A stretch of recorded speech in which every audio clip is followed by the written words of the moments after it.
Assalamualaikum warahmatullahi wabarakatuh. Saya Muhammad Sarif Zafir bin Muhammad Zahridin dari kelas KM mempersembahkan sajak syair kemerdekaan nukilan Cikgu Rosi. Dengarkan. Dengarlah anak, ibu berperi, kisah sejarah tanah pertiwi, negara indah, aman berseri, rahmat Tuhan yang maha suci. Dahulu kala zaman berduka, dijajah musuh beradab lama, rakyat menanggung sengsara duka, namun semangat tiada terpana. Bangkitlah wira tanah pusaka, berjuang gigih demi merdeka. Tumpah darahnya di tanah raya agar terpelihara maruah bangsa.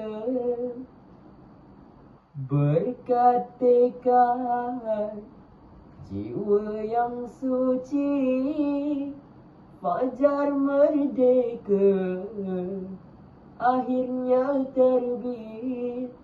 Bebaslah sudah bumi pertiwi, hilanglah duka yang makin perih. Kini Malaysia makmur sejahtera, rakyat pelbagai hidup bersama, saling menyayangi, berhati wajah, aman dan damai sentiasa ada. Wahai ananda, harapan bangsa, peliharalah merdeka seisi jiwa. Jangan biarkan sengketa bertahta, runtuhlah nanti tanah tercinta.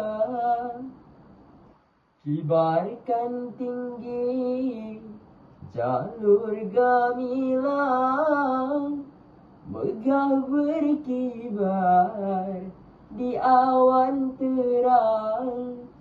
Tanda megahnya tanah terbilang, kasihkan bangsa tidak berkurang. Sematkan janji di dalam dada, setia pada negara tercinta. Moga Malaysia terus bertahta, kekal merdeka sepanjang masa.